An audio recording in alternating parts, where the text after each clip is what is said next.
기도하시겠습니다.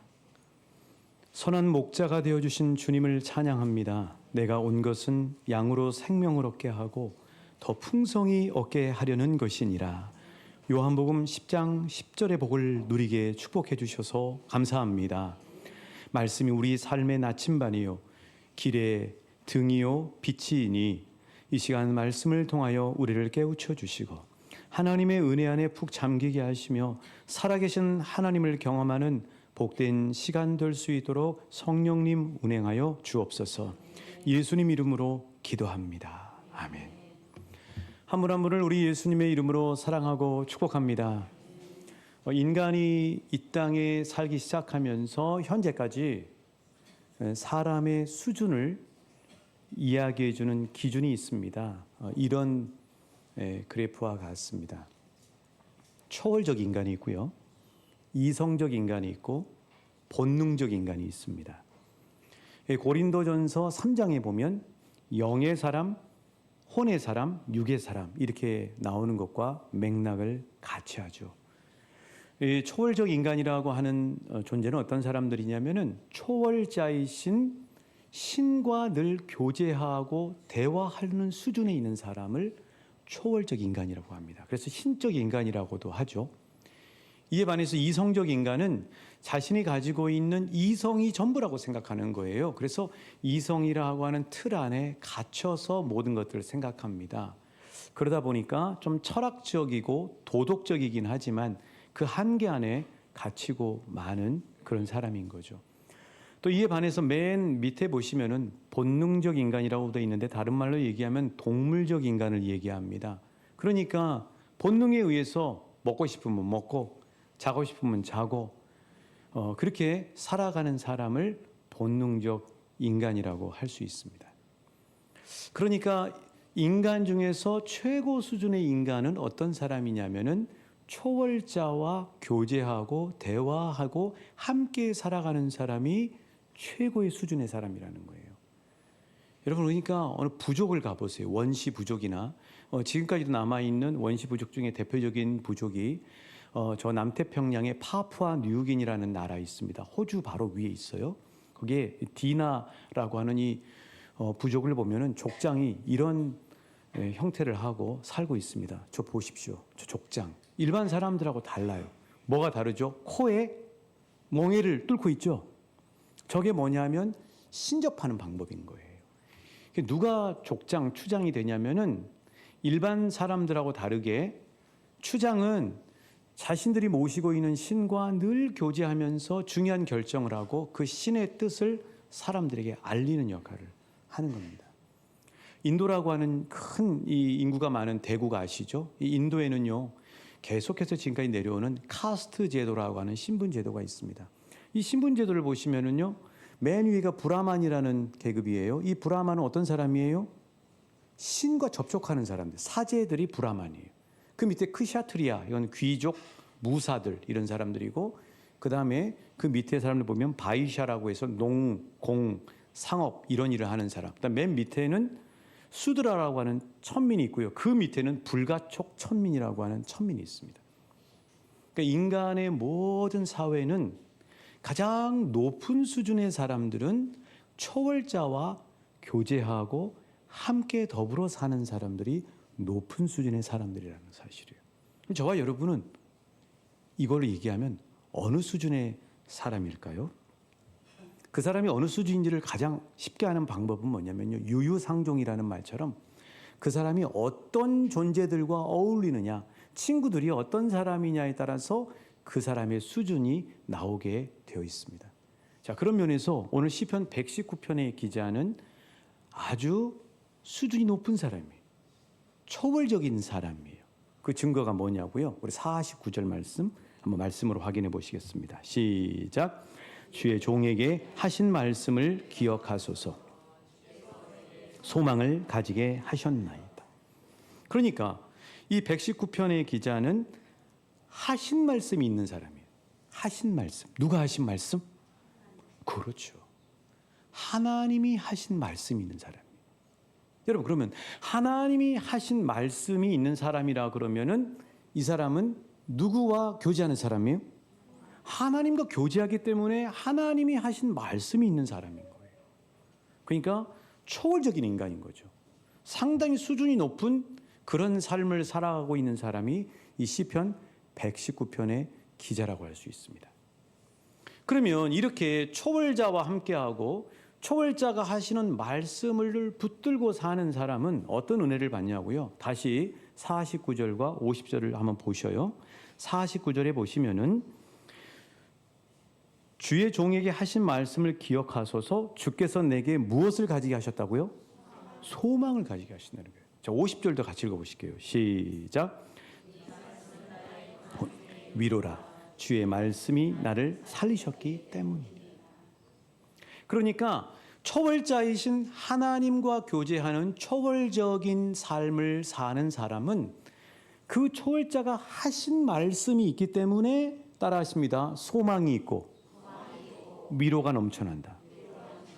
이게 은혜예요. 사랑하는 저와 여러분이 하나님과 늘 교제하며 사시길 축복합니다. 그런 사람이 수준 높은 사람이에요.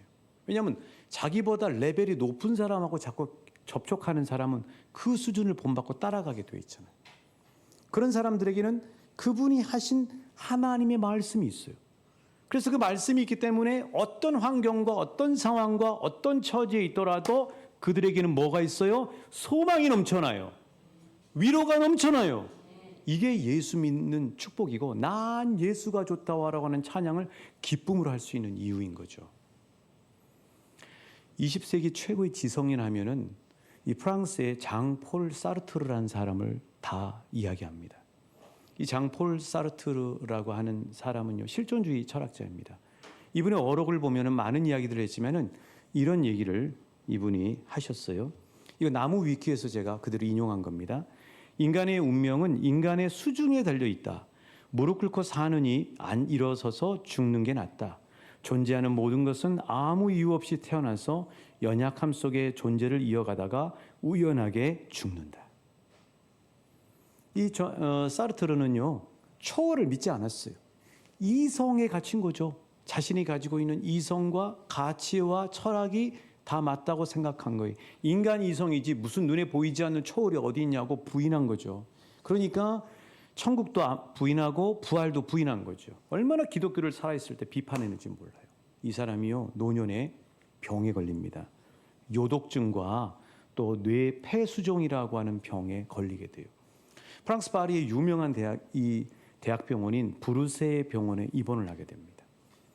그 병원에 입원하자 그 병원에 일하고 있는 의사와 간호진들, 그러니까 의료진들이 우리 프랑스의 자랑이면서 전 세계의 대표적인 지성인 이 사르트르라는 사람이 이 병 앞에서 어떻게 의연하게 대처하는지를 기대하면서 봤어요. 근데 여러분, 안타깝게도 이 사르트르는 자신의 그 몸에서 일어나는 통증과 두려움 속에서 의사에게 소리를 지르고요, 물건을 집어 던지고요, 나중에 죽을 때는요, 발악을 하다가 죽습니다. 프랑스의 한 지방 기자가 이 사르트르의 죽음의 소식을 듣고 이렇게 이야기를 했습니다.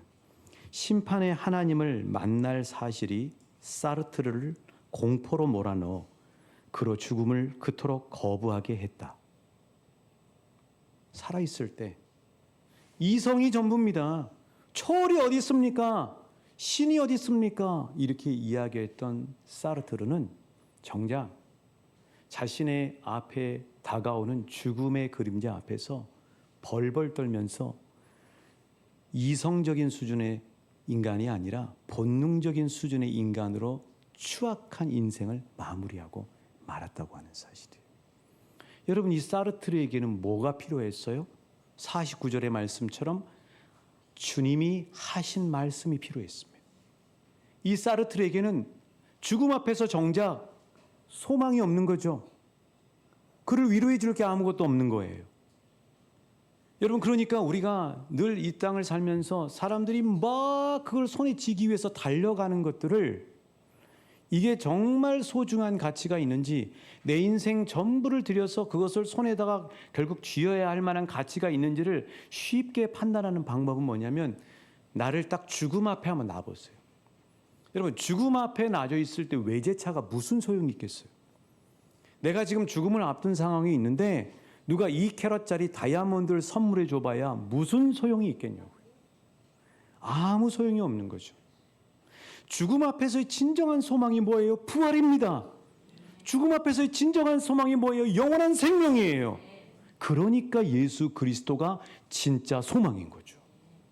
그래서 저와 여러분은 정말 복된 사람들이에요.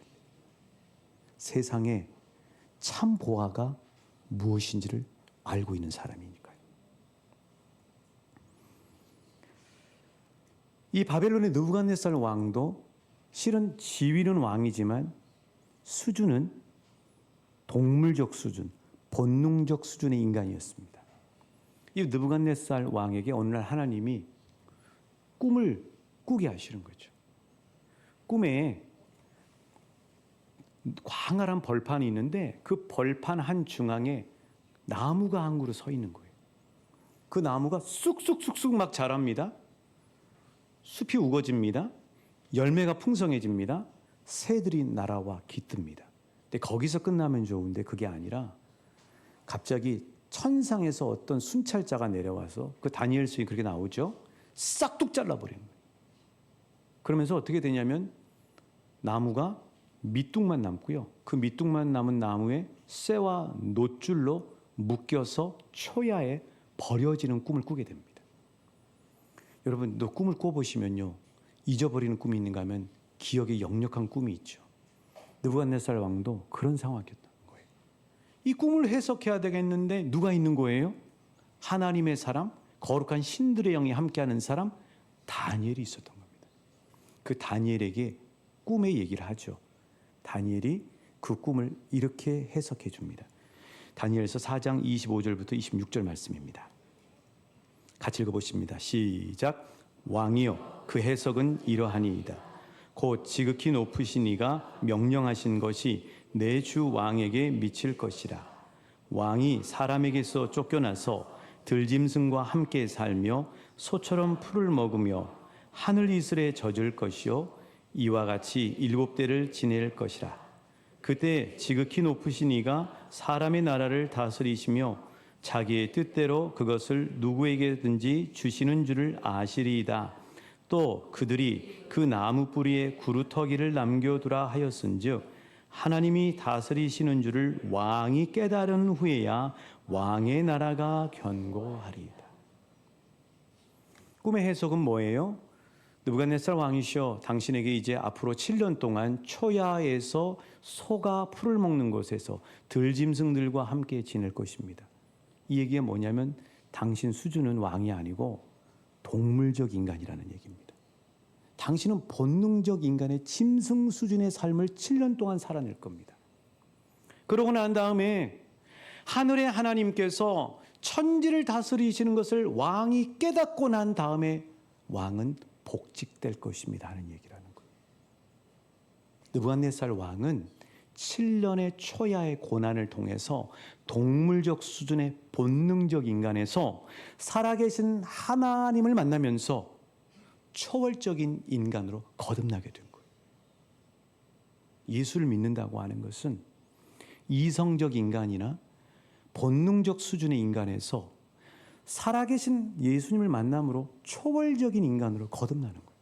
그게 바로 물과 성령으로 거듭난다는 뜻이에요. 그래서 저와 여러분 안에는 성령님이 함께 하십니다. 거룩한 신들의 영이 함께 하세요. 주의 영이 함께 하시는 사람들입니다. 그래서 우리는 초월적인 사람들이에요. 바로 이 하나님의 말씀, 하신 말씀이라고 하는 것이 결국 왜 중요하냐면 그 하신 말씀은 하나님과 내가 교제하고 있다는 거예요. 하나님하고 내가 대화하고 있다는 겁니다. 그래서 하신 말씀인 이 성경 말씀이 우리에게 있는 것이죠. 이런 사람은 고난이 와도 소망을 갖게 되고 힘든 일이 와도 하나님의 위로를 받아서 성숙하고 그 모든 것들을 뚫고 나가는 승리하는 인생이 된다는 사실을 믿으실 수 있길 주님의 이름으로 축복합니다. 진정한 초월적 인간은요, 이런 사람이에요. 초월적 인간의 대표적인 사람이 누구냐면 바로 모세입니다. 모세가 왜 초월적 인간이냐고요? 우리 출애굽기 33장 11절에서 그 사실을 알 수 있어요. 같이 읽어보실게요. 시작. 사람이 자기의 친구와 이야기함 같이 여호와께서는 모세와 대면하여 말씀하시며 모세는 진으로 들어오나 눈의 아들 젊은 수종자 여호수아는 회막을 떠나지. 모세는 하나님과 어떤 관계예요? 사람이 자기 친구하고 카페에서 수다 떨고 교제하고 이야기하는 것처럼 언제나 하나님과 그렇게 교제하고 이야기하는 사이였다는 사실이에요. 모세는 어떤 사람이에요? 이성적인 인간이에요? 본능적인 인간이에요? 초월적인 수준의 인간이잖아요. 자, 이런 모세는 결국 손에 뭘 들고 다닙니까? 우리 출애굽기 34장 29절 말씀이죠. 시작. 모세가 그 증거의 두 판을 모세의 손에 들고 시내산에서 내려오니 그 산에서 내려올 때 모세는 자기가 여호와와 말하였으므로 말미암아 얼굴 피부에 광채가 나나 깨지 못하였더라. 그러니까 모세는 하나님과 친구처럼 교제한 사람이에요. 초월적인 인간이잖아요. 근데 그냥 교제만 하고 없어요? 그게 아니고 손에 뭘 들고 있어요? 하나님의 말씀의 돌판을 가지고 있잖아요. 그리스도인이 왜 초월적인 인간의 수준이냐면은 잡신과 다르게 하나님과 교제할 때 수준 높은 하나님의 말씀이 늘 그의 생각과 마음과 삶 가운데 있기 때문이에요. 그래서 수준 높은 초월적 인간이 바로 저와 여러분과 같은 그리스도인이라고 하는 거죠. 초월적 인간은 하나님의 말씀을 가지고 하나님과 대화하고 교제하는 삶을 살게 됩니다. 그래서 그런 사람은 항상 말씀이 그에게 있어요. 아무리 배경이 없고 아무리 배운 게 짧고 아무리 볼품없는 사람일지라도 초월자이신 하나님과 교제하는 사람은 수준이 높아집니다. 초월적인 수준의 사람이 돼요. 그 대표적인 장본이 누구냐면 예수님의 수제자였던 베드로예요. 여러분, 베드로가 어떤 처지인지 여러분이 더 잘 아시죠? 이 베드로가 주님과 깊은 교제를 나누면서 어떤 사람이 됐다고 우리에게 이야기하면서 여러분도 그런 것을 누리십시오 하고 이야기하고 있습니까? 베드로후서 1장 4절부터 7절의 말씀입니다. 시작. 이로써 그 보배롭고 지극히 큰 약속을 우리에게 주사 이 약속으로 말미암아 너희가 정욕 때문에 세상에서 썩어질 것을 피하여 신성한 성품에 참여하는 자가 되게 하려 하셨느니라. 5절. 그러므로 너희가 더욱 힘써 더욱 믿음의 덕을, 덕의 지식을, 지식의 절제를, 절제의 인내를, 인내의 경건을, 경건의 형제 우애를, 형제 우애의 사랑을 더하라. 뭐예요? 베드로가 예수님을 만나고 난 다음에 뭘 누렸습니까? 신의 성품에 참여하는 복을 누렸잖아요. 그 복을 누리는 사람이 누구예요? 바로 저와 여러분, 예수 만난 그리스도인이라는 사실이에요. 우리는 그 재미로 사는 사람들입니다. 교회를 그 재미로 나오는 거예요. 말씀을 그 재미로 보는 겁니다. 기도를 그 재미로 하는 거예요. 초월자이신 하나님과 함께하면서 신의 성품에 참여하는 거예요. 이거를 신선노름이라고 해요. 이게 진짜 예수 믿는 사람의 신선노름이에요. 그러면 어떻게 돼요? 수준이 하나님과 같은 인격적인 수준을 갖게 돼요. 믿음의 덕을, 덕의 지식을, 지식의 절제를, 절제의 인내를. 수준 높은 인격의 열매, 성령의 열매를 우리 삶 속에서 풍성하게 맺게 되는 것이죠. 이런 복을 받아 누리시는 한 분 한 분 되시길 우리 주님의 이름으로 축복합니다. 이게 진짜 예수 믿는 기쁨이에요. 예수 믿어서 뭐 잘 되고 예수 믿어서 뭐 응답되고 이거는 부차적으로 따라오는 거고, 진짜 예수 믿는 날마다 본질적인 최고의 기쁨은 뭐냐면 초월자이신 하나님과 매 순간 사귀는 겁니다. 사자굴에 있어도 사귀는 거예요. 세상에 거친 바람이 부는 갈릴리 바다 위에 풍랑 위에 있어도 주님을 사귀는 겁니다. 신들의 성품에 참여하는 사람. 좌우 옆 사람에게 축복하십시오. 당신은 초월적인 인간입니다. 초월자이신 하나님과 매일 신의 성품에 참여하십시오. 그것이 복음 안에서 누리는 신선 노름입니다. 할렐루야. 그럼 이런 초월자이신 하나님과 늘 말씀을 통해서 교제해서 사는 초월적인 인간에게 나타나는 특징이 뭐냐고요? 세 가지로 말씀드리고 오늘 말씀을 마무리하려고 합니다. 첫 번째는 초월적인 인간은 세상에 쉽게 휘둘리지 않습니다. 한번 따라하십니다. 초월적인 인간은 세상에 의해서 쉽게 휘둘리지 않습니다. 자, 51절, 52절이 바로 그 말씀이에요. 말씀으로 확인해 보죠. 시작. 교만한 자들이 나를 심히 조롱하였어도 나는 주의 법을 떠나지 아니하였나이다. 여호와여, 주의 옛 규례들을 내가 기억하고 스스로 위로하였나이다. 여기서 이야기하는 교만한 자는 누굴 얘기할까요? 교만한 자는 이르기를 하나님이 없다 하도다. 하나님 없다고 이야기하는 사람들, 하나님 무시하는 사람들이 교만한 사람이에요. 목이 뻣뻣하고 이렇게 거만하게 있는 사람만 교만한 게 아니고, 하나님의 관점에서 보면 하나님 없다고 이야기하는 사람이 교만한 사람이고, 하나님을 무시하는 사람이 교만한 사람이에요. 그런 사람들이 어떻게 해요? 공격을 하는 겁니다. 조롱해요. 아이고 예수 믿어가지고 이거 이렇게 조롱하고요. 세상에서 얼마나 예수 믿는 사람들을 조롱합니까? 앞으로 더 조롱하게 될 거예요. 왜냐하면 성경이 그렇게 예언하고 있기 때문이에요. 그래야 예수님이 오시게 되어 있거든요. 자, 이렇게 조롱을 받아요. 그런데 초월적인 인간, 하나님과 깊은 교제 가운데 있는 인간은 사람이 말로 공격하건 조롱하건 직장에서 동료가 비웃건, 그리고 세상에서 어떤 소식이 들려와도 세상에 쉽게 휘둘리지 않습니다. 오히려 그러면 그럴수록 어떻게 해요? 51절 말씀 한번 보세요.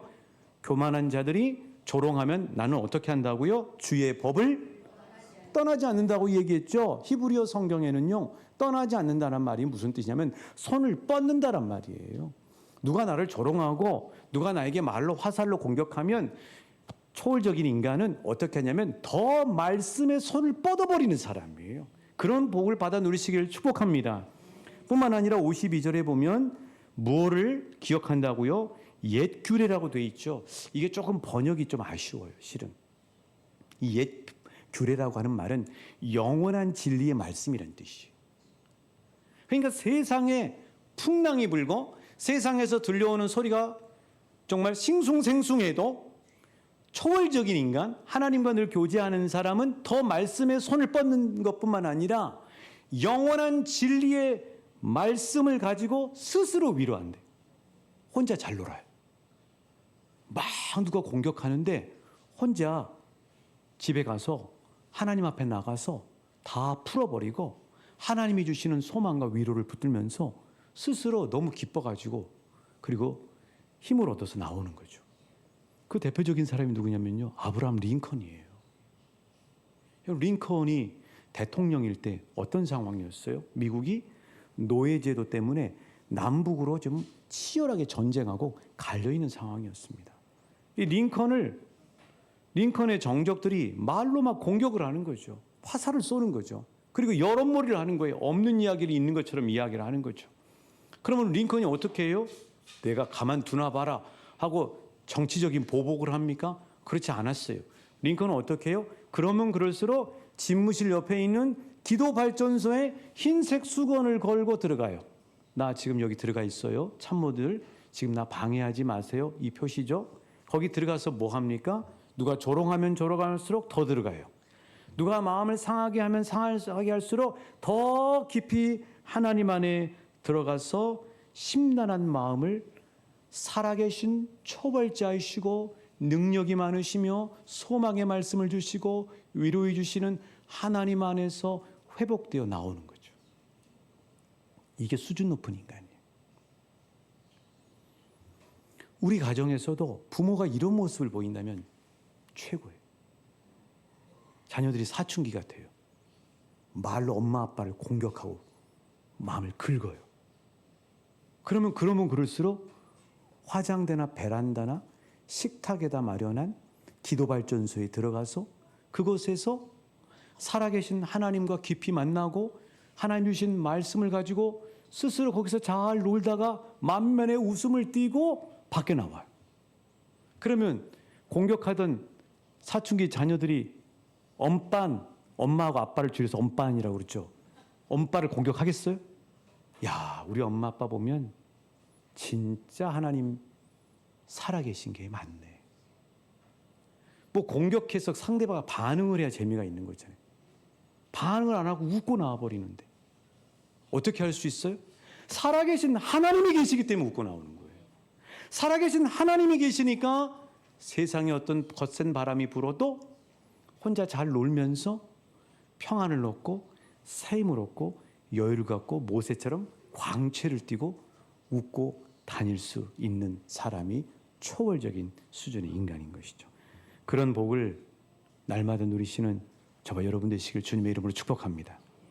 이 초월적인 인간은요, 두 번째로요, 환경과 상황을 초월해서 찬송하고 기도해 버리는 거예요. 54절 55절 말씀입니다. 시작. 내가 나그네 된 집에서 주의 율례들이 나의 노래가 되었나이다. 여호와여, 내 주의 이름을 기억하고 주의 법을 지켰나이다. 나그네 된 집은 뭐예요? 한마디로 이야기하면 제대로 된 거처가 없는 상황인 거예요. 55절에 보면 내가 밤에 그랬죠. 이 밤은 뭐냐면 고난의 어두운 밤의 상황인 거예요. 그런데 하나님과 늘 교제하는 초월적인 인간은 그런 어려운 환경과 밤 같은 고난의 상황 속에서 어떻게 한다고요? 오히려 더 하나님을 찬송하고 기도한다는 사실이에요. 그 대표적인 사람이 누굽니까? 바울과 실라잖아요. 바울과 실라가 복음을 전하다가 빌립보 감옥에 갇히지 않습니까? 그들의 손과 발은 묶이잖아요. 쇠사슬에. 그 처참하고 어려운 환경 속에서 바울과 실라는 어떻게 한다고 그랬어요? 사도행전 16장 25절 26절 말씀이죠. 시작. 한밤중에 바울과 실라가 기도하고 하나님을 찬송하며 죄수들이 듣더라. 이에 갑자기 큰 지진이 나서 옥토가 움직이고 문이 곧 다 열리며 모든 사람의 매인 것이 다 벗어진지라. 자, 25절 한번 다시 한번 펼쳐주시겠어요? 한밤중이라고 되어 있는 것은 때만을 이야기하는 얘기가 아니고요. 내 상황이, 그들이 처해 있는 상황이 한밤중의 고난의 상황이라는 거예요. 근데 그 고난의 상황에 감옥 안에 갇히지 않아요. 왜요? 초월자이신 하나님과 교제하는 사람들이기 때문이에요. 그래서 거기서 하나님을 찬송합니다. 하나님께 사정을 아뢰고 기도하는 거예요. 그랬더니 어떤 역사가 일어나요? 하나님께서 지진을 일으켜요. 옥문을 열어버려요. 쇠사슬이 풀려져 버려요. 그리고 간수와 그의 가족들이 죽게 돌아오는 놀라운 역사를 하나님이 일으키십니다. 사랑하는 저와 여러분도 마찬가지예요. 우리 인생의 어두운 밤이 찾아올 때, 환경과 고난이 어려울 때 우리도 하나님의 사람인 사도 바울과 실라처럼 살아계신 하나님 앞에 찬송하고 기도하실 수 있길 주님의 이름으로 축복합니다. 그러면 하나님이 옥문을 열어버립니다. 쇠사슬을 풀어버리는 거예요. 하나님이 놀라운 구원의 역사를 허락해 주시는 거예요. 하나님은 능력의 하나님이시기 때문에 그 하나님이 저와 여러분의 아버지이십니다. 세 번째로 하나님 만남을 갖는 초월적 인간은 결국은 존귀한 자가 됩니다. 어떤 사람이 된다고요? 존귀한 사람이 돼요. 이 얘기는 뭐냐면 희귀한 사람이 된다는 거예요. 신비하기도 하고 뭔지 모를 내공이 느껴지면서 끌리는 사람이 되는 거예요. 그 대표적인 사람이 누구냐면 바로 하나님의 영에 감동된 사람인 요셉이에요. 여러분, 요셉에게 바로가 뭐라고 이야기하는지 한번 볼까요? 창세기 41장 38절입니다. 시작. 바로가 그의 신하들에게 이르되 이와 같이 하나님의 영에 감동된 사람을 우리가 어찌 찾을 수 있으리. 갈수록 더 그럴 거예요. 하나님의 영에 감동된 초월적인 수준의 인간이 갈수록 희귀해질 거예요. 그래서 오늘 말씀 마지막 56절 보시겠어요? 한번 같이 읽어보실게요. 시작. 내 소유는 이것이니 곧 주의 법도들을 지킨 것이니. 내 소유는 이것이다. 이 말은요, 히브리어를 정확하게 직역을 하면 이런 뜻입니다. 말씀이 내가 되니, 이런 말이에요. 그 사람이 말씀화돼 버린 거예요. 그 사람 자체가 말씀이 돼 버린 겁니다. 여러분, 예수님이 말씀이 육신이 되어 우리 가운데 거하셨죠. 그런 성육신의 역사가 말씀을 붙잡고 초월자이신 하나님 앞에 교제하는 사람은 나중에는 그 말씀이 생각과 마음과 몸에 체화되기 시작하니까 말씀이 그 사람이 돼버리는 거예요. 그러면서 그 말씀이 그 안에 간직되어 있기 때문이라고 하는 사실이죠. 되게 초월적인 인간으로 그렇게 살아가는 저와 여러분 되시길 주님의 이름으로 축복합니다. 우리는 정말 복된 사람들이에요. 왜냐하면 살아계신 하나님과 매일 함께 교제하는 복을 받아 누리는 사람이기 때문에.